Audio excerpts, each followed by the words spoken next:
Venkatesh advanced pain clinic, నొప్పి మాయం, surgery దూరం. For appointments 9155515563.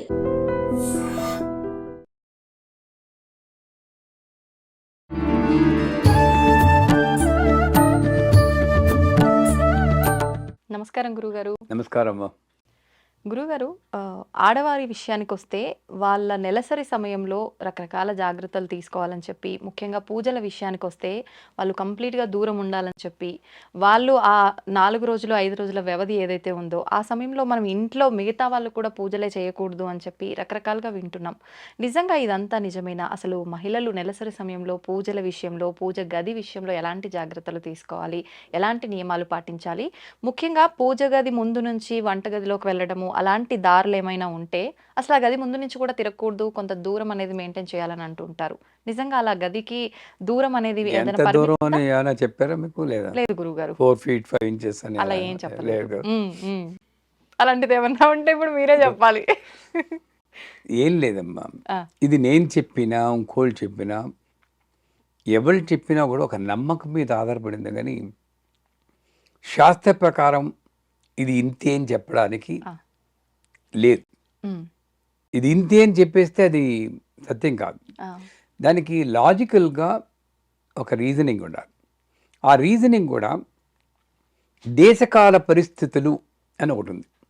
దాన్ని బట్టి ధర్మం మారుతుంది అని అందరూ ఒప్పుకునే శాస్త్రం. ధర్మం ఆ టైంలో ఒక ధర్మం ఉంటే ఈ టైంలో అది కాదు. ఇప్పుడు నేను హిమాలయాలకు వెళ్ళాను కూడా, మానసరోవరం. అప్పుడు నేను చన్నీళ్ళలో స్నానం చేస్తానంటే డెఫినెట్గా మోక్షం వచ్చేస్తుంది నాకు. అప్పుడు నేను వేసుకోవాల్సిన డ్రెస్ కూడా వేరే ఉంటుంది. ఎక్కడో యుగ పొంగోలు చిన్నగా గావంచ కట్టుకుని ఉండొచ్చు. సాధారణంగా పరిస్థితిని బట్టి, దేశాన్ని బట్టి, కాలాన్ని బట్టి ఆ రకంగా చూస్తే ఇది ఇదే అని నేను చెప్పట్లేదు. లాజికల్గా ఆలోచిస్తే పూర్వకాలంలో అగ్రహారాలు ఉండేవి. ఒక ఇంట్లో చాలా మంది కంబైన్డ్ ఫ్యామిలీస్ ఉండేవి. ఇప్పుడంటే ఒంటి పిల్ల రాకాసులు వచ్చాం, ఒకడపడ ఒకళ్ళు కిట్టదు. ఒకే చోట అందరూ మాస్గా ఉండేవాడు. అండ్ ఆడవాళ్ళకి ఇది తప్పితే వేరే లేకుండా ఓవర్లోడ్ అయిపోయి మగాళ్ళు కూడా సాయం చేసి వాళ్ళు కాదేమో అప్పట్లో. ఇప్పుడంటే మోడర్న్ దీంట్లో ఒక స్టైల్ అయింది. మొగాడు కొరలు జరిగితే అదొక స్టైల్ అయిపోయింది. అది మంచిది, యాక్చువల్గా అదే మంచిది.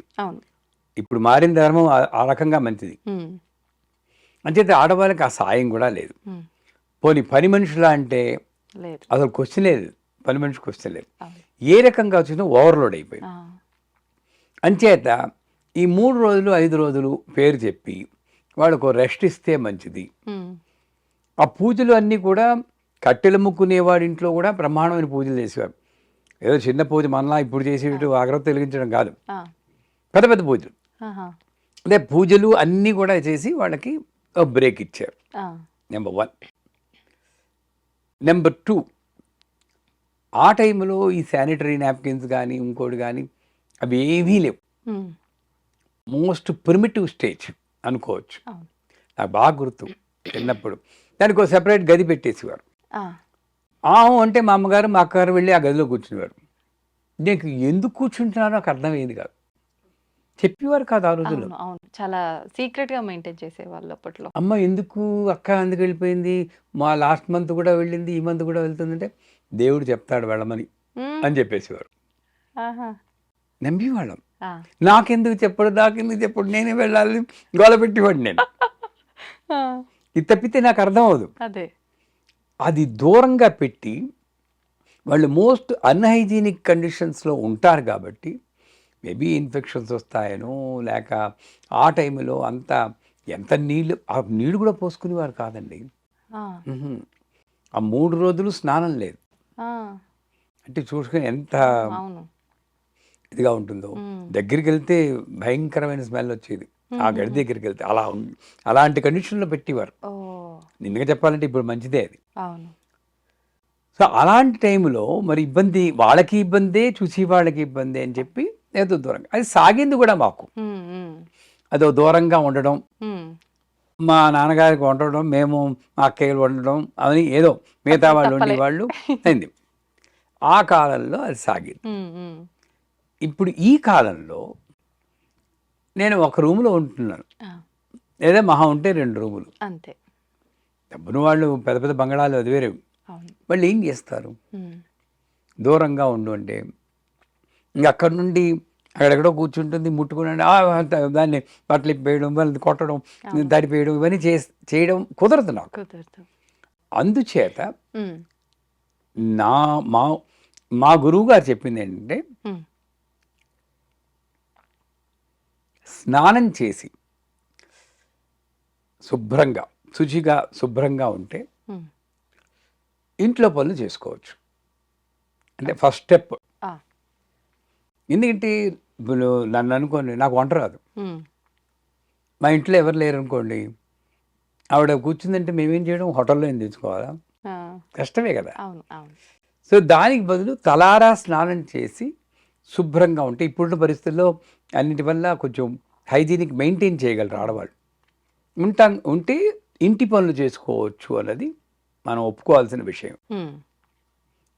అలా దూరంగా కూర్చోవాల్సిన అవసరం ఎంత మాత్రమూ లేదు. ఇప్పుడు ఆ కండిషనే కాదు. ఇప్పుడు అమెరికాలో ఉన్నాం, ఎవరు చేస్తారు? మనకి పని మనిషి కూడా లేదు అక్కడ, అన్నీ మనమే చేసుకోవాలి. కూర్చోమంటే ఏం చేస్తారు అని చేత అది కాదు. పోతే ఎంత దూరం ఉండాలి అంటే, ఈ మైల ఇవన్నీ అంటూ అపవిత్ర పవిత్రో వా సర్వావస్థాగతో వా యస్మరే పుండరీకాక్షం స బాకి అభ్యంతరసురి అంటారు. శ్లోకం మీకు తెలిసే ఉంటుంది, నీళ్ళు తొలుగుంటూ చెప్తారు. అంటే ఏంటి? పుండరీకాక్ష అనుకుంటేనే నువ్వు తృప్తి పడతావు, అంటే భగవంతుని నామం చెప్పుకుంటేనే నువ్వు తృప్తి పెడతావు. అలాంటి భగవంతుని అపవిత్రపరిచే ఇది ఏదైనా ఉంటుందా?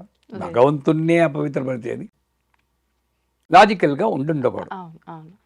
ఆవిడ అలా వెళ్తేనే ఇది మైలు పడిపోతే ఇంకేమవుతుంది?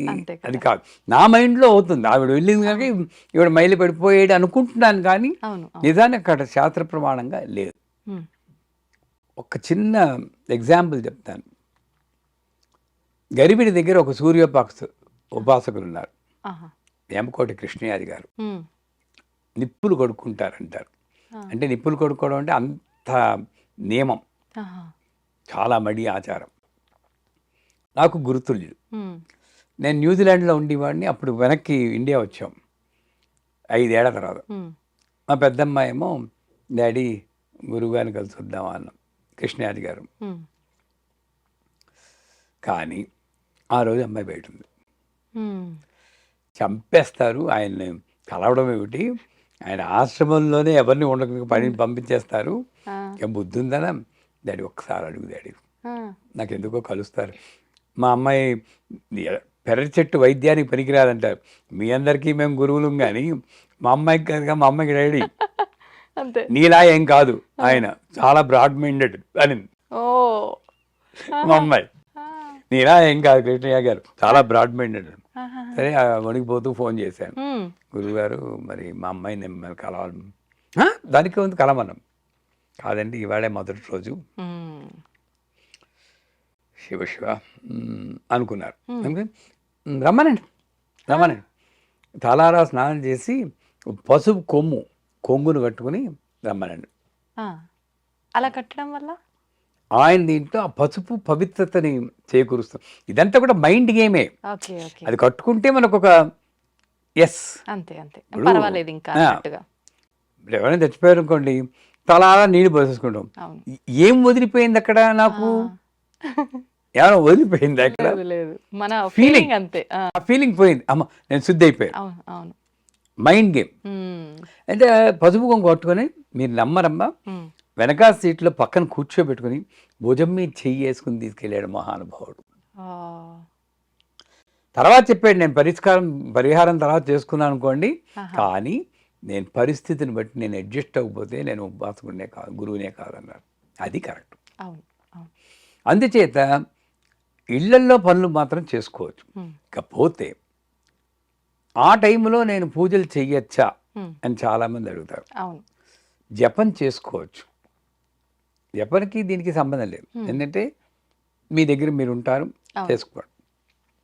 పూజలు అన్నవి నా వరకు మా గురువు గారు చెప్పింది బట్టి చెప్తున్నాను. ఇది శాస్త్రం అని నేను చెప్పటం మళ్ళీ మీ ఛానల్లో ఏకి పారేస్తారు నన్ను. ఇదేవి శాస్త్ర ప్రమాణం కాదు.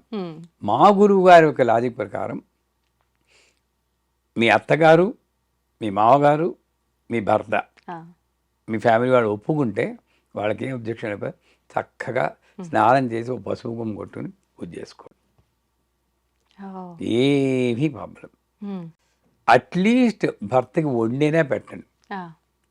అంతేగాని ఈ పేరు చెప్పుకొని ఆ 3 రోజులు 5 రోజులు ఇంట్లో వాళ్ళని ఇబ్బంది పెట్టద్దనే నేను అంటాను. చాలా చిన్న చూపుగా కూడా చూస్తుంటారు. ఇప్పుడు ఏదైనా పూజా సమయంలో ఎవరింటికన్నా వెళ్ళాల్సి వచ్చింది అనుకోండి, అనుకోకుండా రావాల్సిన టైం కాకపోయినా ముందుగా రావటము, అలాంటి సందర్భాలు ఏదైనా జరిగితే అంత మాత్రం తెలియదా అమ్మా, అలా ఎలా వస్తుంది, అంత అపవిత్రం చేసింది మా ఇంట్లో వచ్చి పూజ దగ్గర, ఇలాంటివి కూడా ఎదుర్కొనే సందర్భాలు ఉంటాయి గురుగారు. అవును, దాని గురించి మాత్రలు వేసుకోవడం, అవును, శరీరంలో హార్మోనల్ ఇంబ్యాలెన్స్ రావడం, అవును, ఎన్ని జరుగుతున్నాయి నిజంగానే. ఇవన్నీ అవాయిడ్ చేయాలంటే కొంత అలాగని మనం బరితెకించేసేసి నేను ఏదైనా ముట్టేసుకుంటాను అని నేను చెప్పట్లేదు. దాన్ని నేను సపోర్ట్ చేయను. నా పరిస్థితిని బట్టి కొంత నేను రిలాక్సేషన్లో వెళ్ళినా ఏమీ తప్పు లేదు అని నేను భావిస్తాను. మన సౌకర్యం, కుటుంబంలో వాళ్ళ అనుమతి అన్నీ ఉంది అని అంటే పర్వాలేదు, మనకు తోచినట్టుగా చేసుకోవచ్చు. 100%. సంతోషం గురుగారు. నిజంగా చాలా మంది ఆడవాళ్ళు ఊపిరి పీల్చుకుంటారు మీ మాటలు విన్న తర్వాత. ఊపిరి పీల్చుకుంటారో, కొంతమంది చేతనం వాళ్ళు తిట్టుకుంటారో. మీ ఛానల్లో ఈ వీడియో రిలీజ్ అయ్యాక తెలుస్తుంది. అంతే అంతే, చూద్దాం ఏమవుతుందో, కమెంట్ల రూపంలో ఏం పెడతారో. ధన్యవాదాలు గురుగారు.